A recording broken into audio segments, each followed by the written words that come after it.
आज का motivational video है, भाग्य फले तो सब फले। यानी बहुत बार देखा गया है कि जीवन में व्यक्ति जो सोचता है उसको लगता है उसके किए का जो परिणाम है वो उसको मिल रहा है, लेकिन इस जीवन में सत्य ये है कि उसको पूर्व जन्म का जो है वो फल प्राप्त होता है, उसके अकॉर्डिंग उसका जन्म का जो चक्र है वो पूरा भाग्य जो है लिखा जाता है। इसी कारण से पूरे जीवन राम को कभी पत्नी का सुख प्राप्त नहीं हुआ। यानी विवाह के तुरंत बाद वो वन में चले गए, वन में भी सीता का हरण हो गया, वहाँ से भी सीता जी आई तो फिर वो वन में चली गई और उसके बाद वो पृथ्वी में समा गई। जीवन में कभी उनको अपनी पत्नी का सुख प्राप्त नहीं हुआ। या फिर हम कह सकते हैं सीता के भाग्य में राम का सुख नहीं था, इसलिए वो चाहे कितनी भी कोशिश की, लेकिन बेशक वो जनक के घर में पहुंच गई, मतलब पृथ्वी से निकलने के बाद भी वो जनक के घर पहुंच गई। वहाँ से जो है राम के साथ विवाह भी हो गया। राम ने रावण पर विजय प्राप्त करके सीता को प्राप्त भी कर लिया, उसका अग्नि में परीक्षा भी ले ली, लेकिन सारे कुछ होने के बाद भी सीता जी उनको प्राप्त नहीं हुई। क्यों नहीं हुई? क्योंकि भाग्य में पत्नी का सुख नहीं था, इसलिए नहीं प्राप्त हुई। जीवन में बहुत सारी सी चीज़ें हैं जिनको हम देखते हैं तो हम देखते हैं कि जीवन में बहुत कुछ ऐसा है जो हमें लगता है हमारे किए का फल हमें मिल रहा है।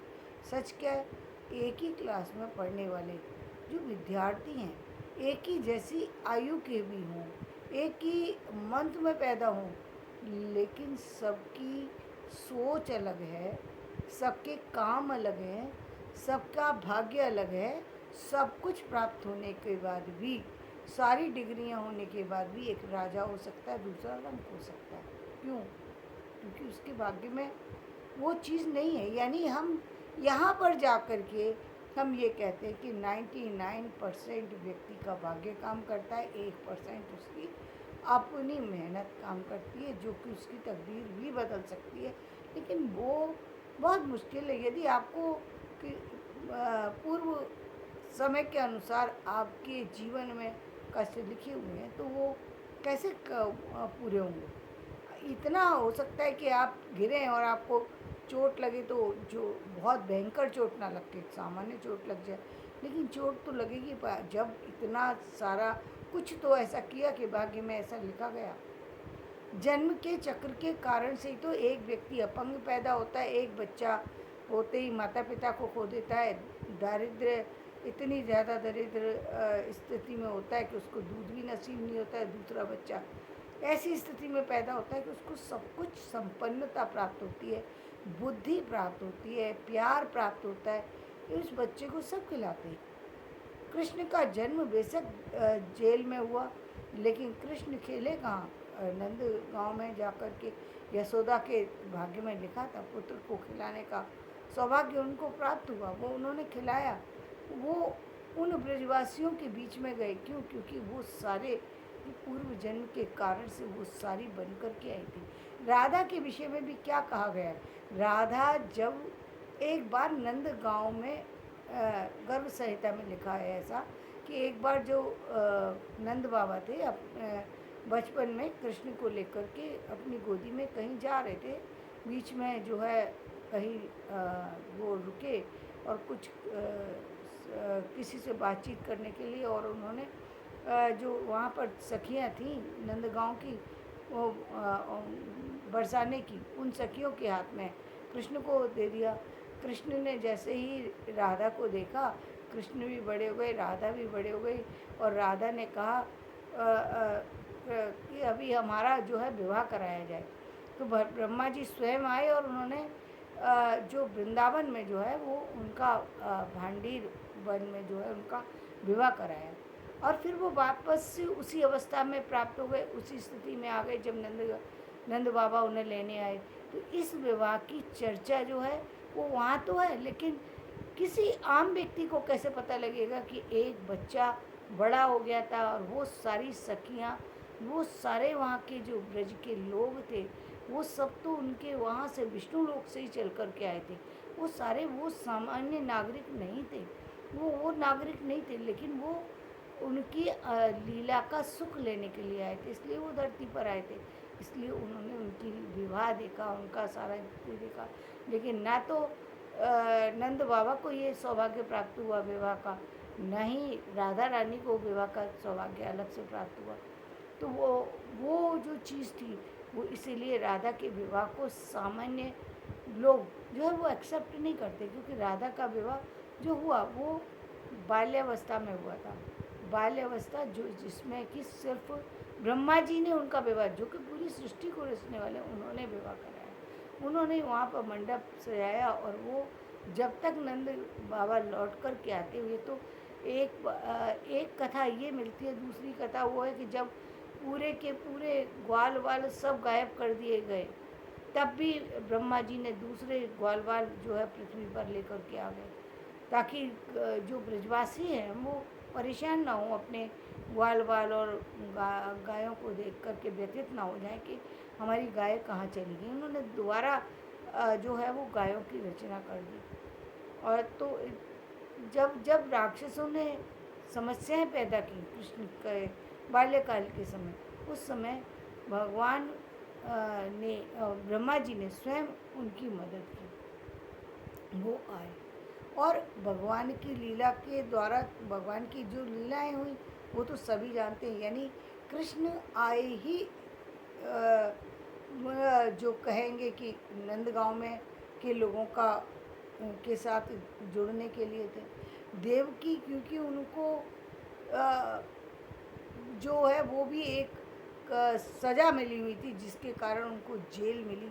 अब कितनी असंभव बात है कि एक भाई बहन जो कि बहुत प्यार करते हैं, सारा कुछ विवाह हो गया, लेकिन विवाह के समय पर जब विदा हो रही है, तो प्रकृति की तो ये विडंबना है कि प्रकृति ने आकाशवाणी करके बताया कि तू आज जिस बहन को विदा करके जा रहा है, जिस बहन को विदा करा रहा है, उस बहन का 8वां पुत्र तेरा काल होगा। ये कहीं ना कहीं देखा जाए तो इसके साथ क्या था, कंस की भयावह, कंस के अंदर डर का होना, कंस के अंदर उन स्थितियों को पैदा कर रहा कि व्यक्ति जब असंभव स्थितियों में फंस जाता है, जब किसी को मृत्यु का भय सताता है, तो वो क्या करता है। वो देखना चाहते थे कि इसके साथ में जब हम इस तरीके से करेंगे क्या करेगा। तो जो कंस था वो क्रूर तो था ही, लेकिन क्रूरता में उसकी में और बढ़ गई उसकी क्रूरता। उसको एकदम, अब वो सारे रिश्ते नाते भूल जाना चाहता था, कुछ चाहते ही नहीं था वो। उसको लगता था, क्योंकि उसका अहंकार था, उसको लगता था मैं तो प्रकृति पे विजय प्राप्त कर लूँगा, मेरी मृत्यु हो ही नहीं सकती, मेरी मृत्यु और मेरी बहन का पुत्र करेगा, ये तो असंभव है। जबकि बहन का पुत्र करे या ना करे, ये संसार में जो आया है उसकी मृत्यु तो तय है, और बहन का पुत्र के द्वारा लिखी गई हो या किसी के भी, वो भी कारण ही होता है। जैसा कि मैंने कहा कि बिना कारण से कार्य होता ही नहीं है। सृष्टि में जो कुछ हो रहा है, जितने लोग हमसे मिल रहे हैं, जितने लोग हमसे बिछुड़ रहे हैं, वो सब प्रकृति के कारण से है। कुछ को मिलना है, कुछ को बिछुड़ना है, कुछ को जुड़ना है, कुछ को नहीं जुड़ना है, ये सब प्रकृति चल रही है। उसमें हमारी भूमिका है, हम उस भूमिका को किस तरह अदा कर रहे हैं। तो भाग्य का बहुत बड़ा, जिस दिन भाग्य का फल मिलना प्राप्त होता है, तो क्या असंभव चीज़ें संभव हो जाती हैं। जैसे जब कृष्ण को बचाना था, तो रास्ता किसने दे दिया, यमुना नदी ने रास्ता दे दिया। अरे सामान्य स्थिति में भी पानी यदि बह रहा हो और व्यक्ति निकल के जा रहा हो, तो वो पानी बीच में से जगह नहीं दे सकता। उछलती हुई नदी, लबालब भरी हुई नदी। और मथुरा में जब कभी आप जाएं और देखें कि जिस समय बारिश होती है, उस समय वहाँ की स्थिति बहुत भयावह होती है। बड़ी बड़ी गाड़ियाँ बह जाती हैं। ऐसे में कृष्ण का गोकुल तक लेके जाना, गोकुल तो बहुत दूर है वहाँ से, लेकिन गोकुल तक पहुँचना जो 12 बजे से और 4 बजे तक लौट के आना था, क्योंकि 4 बजे तो पूरे ब्रजवासी जग जाएंगे, और जब जग जाएंगे तब तो सब पहचान लेंगे कि ये कृष्ण को लेके जा रहा है। तब तो कंस को सूचना मिल जाएगी। तो 4 घंटे के अंदर गोकुल जाना आना सब पूरा हो गया। ये असंभव स्थितियाँ संभव हुई कब, जब भाग्य साथ दे रहा था। किसका? कृष्ण का भाग्य साथ दे रहा था। कृष्ण के का जन्म होना, कृष्ण का बड़ा होना, कृष्ण के द्वारा जो है अर्जुन को बचाना, कृष्ण के द्वारा बहुत सारी लीलाएं खेलना, कृष्ण के द्वारा कंस का वध, ये तो सब पूर्व से लिखा हुआ था, तो वो तो सब होना ही था ना। कृष्ण के द्वारा द्वारका नगरी का बनना, सुदामा का होना।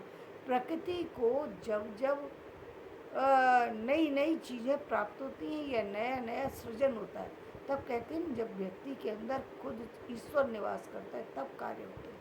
तब कार्य होते हैं जब ईश्वर स्वयं उससे करा रहा होता है। बुद्धि तो वही है, वही बुद्धि है। जब कभी वो बुद्धि इतनी निम्न श्रेणी की हो जाती है कि व्यक्ति कुछ भी कर गुजरता है।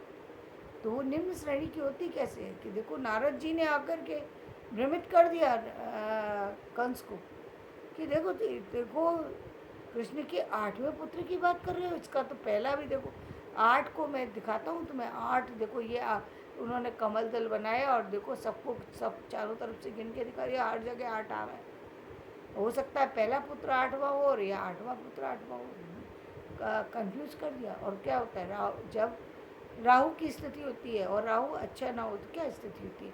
व्यक्ति भ्रमित ही तो होता है। कंस भ्रमित हो गया, भ्रमित हो गया, पहले ही भय सता रहा है और आप उसमें कह रहे हो कि जो तो आदमी अपनी वो रक्षा के लिए इतना भयभीत हो गया कि उसको अब साथ में सारे बच्चों में अपना काल नजर आने लगा। हर बच्चे की मृत्यु को करने के लिए बाध्य हो गया, किसी उसको डर ही नहीं रहा। लेकिन योग माया को बचाना था तो भगवान ने योग माया को उसके हाथ से छूट के उड़ गई। क्या कभी संतान को, कभी किसी कन्या को उड़ते देखा? लेकिन कन्या उड़ भी गई और कन्या ने भी भविष्यवाणी कर दी, करे तू मुझे क्या मार रहा है, तेरे मारने वाला तो पैदा हो चुका है। पूतना जैसी राक्षसी कृष्ण के द्वारा मारी गई। तो ये सब क्या था? या और जो भी जितनी ब्रज के अंदर लीलाएं हुई वो सब असंभव चीज़ें जो घटित हुई वो क्या भाग्य का खेल है। इसीलिए चाहे व्यक्ति के प्रयत्न कितने भी हों, लेकिन प्रयत्न के बाद भी जीतना हारना विजय पाना, ये सभी हानि लाभ जीवन मरण यश अपयश विधिया, तो आपके हाथ में क्या है? आपके हाथ में सिर्फ कर्म करना है, जो कि व्यक्ति को करना चाहिए। कि आप जा रहे हैं, आपका पढ़ना धर्म है, आपका सही कार्य करना धर्म है। व्यक्ति कहता है देख नहीं रहा मुझे कोई, अरे कोई क्या देखेगा? तुम्हारे अंदर यही कहते हैं कि सारे ब्रह्मांड की सारी जितनी क्षमताएं बाहर हैं वो तो सारी अंदर भी हैं, तो वही अंदर की शक्तियां ही देख रही हैं। आप खुद मानते हैं ना आत्मा है, निकल जाती है, तो वो आत्मा नहीं देख रही क्या? आपके अच्छे किए को वो आत्मा ही देख रही है, जो आपको दंडित करती है। इसीलिए आप भयभीत हो जाते हैं। व्यक्ति देखे या न देखे, गलत करने वाला व्यक्ति एक ना एक दिन भयभीत होता है। भयभीत होता है, उसे भय लगता है कि मैंने गलत किया है। वो उद्दंडता करने से कभी रुक जाता है, कभी झुक जाता है, और कभी उसके अंदर अहंकार आ जाता है कि नहीं, मैं चाहे कुछ भी जाए मुझे कोई झुका नहीं सकता, मैं कुछ भी करूँगा। लेकिन वो तब तक होती है स्थिति जब तक कि उसकी उद्दंडता खत्म न हो। किसी भी व्यक्ति को दंड देने का विधान क्या है? दंड के पीछे जो एक नीति है, वो क्या नीति काम कर रही है? वो यही है ना कि दंड देने के बाद व्यक्ति सुधर जाए। अब सुधरने के लिए जिसकी जितनी आवश्यकता है उसको उतना ही दंड दिया जाता है। पहले तो व्यक्ति को दंड देने की कहते कि दंड देने की ज़रूरत ही नहीं, लेकिन जब दंड कर दे रहते हुए साम दाम दंड भेद के पहले समझा बुझा कर के किसी व्यक्ति से उससे काम निकालने की कोशिश करो, फिर दाम यानी धन दे करके, लालच दे करके उसको किसी तरीके से समझाने बुझाने की कोशिश करो, दंड दे करके। अब इसके बाद दंड नीति आती है, अब इसको सजा दो। जब नहीं मान रहा व्यक्ति तो फिर सजा दो, जो उसने कार्य किया उसकी सजा दो।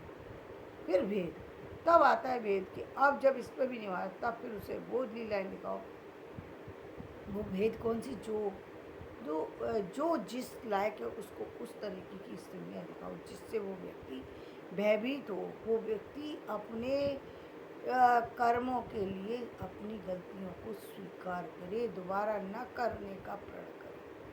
वापस से अपने आप को सुधारे। इसीलिए कहते हैं कि ये जन्म मरण के चक्र से भी व्यक्ति नहीं जन्म मरण का चक्र भी नहीं छूटता, और ये व्यक्ति की योनियाँ भी बदलती रहती हैं। कभी वो देवता बनता है और कभी राक्षस बनता है। पहले भी देवता थे, पहले भी राक्षस थे, चाहे वो सतयुग हो चाहे वो कलयुग हो। राक्षस और ईश्वर या देवता या राक्षस, ये सारे या पशु, ये सब तो पहले भी थे और आज भी है, लेकिन पहले कम थे, अब ज़्यादा है। बस फर्क ये है, पहले भय था, व्यक्ति को भयभीत होता था। सतयुग में उसको थोड़ी सी गलती से भी भय लगता था, लेकिन जब द्वापर आया तो उसको उससे कम भयभीत होने लगा। त्रेता में उससे कम भयभीत हुआ।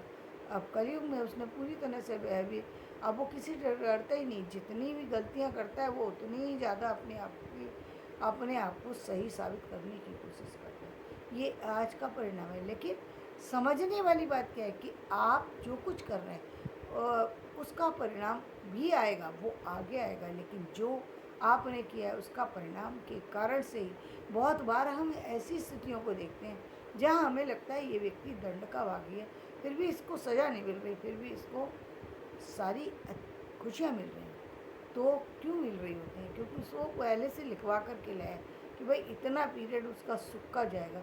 अब वो यदि उस विधान को बदला जाएगा तो पूरी सृष्टि बदल जाएगी। वो विधान नहीं बदलता। सज़ा तो उसको मिलनी ही है, लेकिन उस विधान के मिटने के बाद मिलनी है, क्योंकि वो विधान जो उसका लिखा है कि 10 साल का सुख, अब वो जो पहले से लिख कर के दिया है वो 10 साल का सुख, अब सुख मिलेगा तो, लेकिन वो सुख भी दुख की तरीके से मिलेगा। यानी सुख तो मिल रहा है, आपके पास सब कुछ है, लेकिन संतान ही नहीं है। सुख है, सुख जैसा सुख नहीं है। आपके पास से कोई चीज़ ऐसी घटा दी जो आपको शारीरिक क्षमता कम कर दी, आपकी और किसी की तरह की क्षमता कम कर दी, तो ईश्वर की ये सृष्टि है जहाँ पर उसके दंड के विधान बदल जाते हैं, चीज़ें बदल जाती हैं, प्रकृति। लेकिन जब व्यक्ति का भाग्य पलटा है तो वो एक बंजर में भी एक बीज डाल दे, वो बंजर में भी कहाँ से पानी आया और कैसे बीज फल गया ये बात कहना मुश्किल है, लेकिन फिर बंजर भूमि ही पेड़ उगाना शुरू कर देती है, फल देना शुरू कर देती है, जो है असरफियाँ देना शुरू कर देती है, सब कुछ होता है। और जब दुर्भाग्य होता है तो वो ही जो जो जो भूमि बहुत उपजाऊ है वहाँ क्या होता है, बाढ़ आ गई। अभी पंजाब में क्या हुआ, सब कुछ फल रहा था, वो बाढ़ आई, सब खत्म हो गया। भूकंप आया, सब खत्म। चाहे राजा हो या रंक हो, सबको मिटा के रख देता है ईश्वर। एक क्षण भी नहीं लगता उसको अब उसको मिट्टी में मिलाने में। तो जीवन में व्यक्ति को यदि किसी चीज़ से यदि उसको संभलने की ज़रूरत है, अपने कर्मों से संभलने की ज़रूरत है, और उसके बाद क्या उसको उसका परिणाम मिलेगा, ये सिर्फ उसको ईश्वर पर छोड़ देना चाहिए और आगे बढ़ना चाहिए। धन्यवाद। मेरा वीडियो पसंद आए तो इसे लाइक करें, शेयर करें, सब्सक्राइब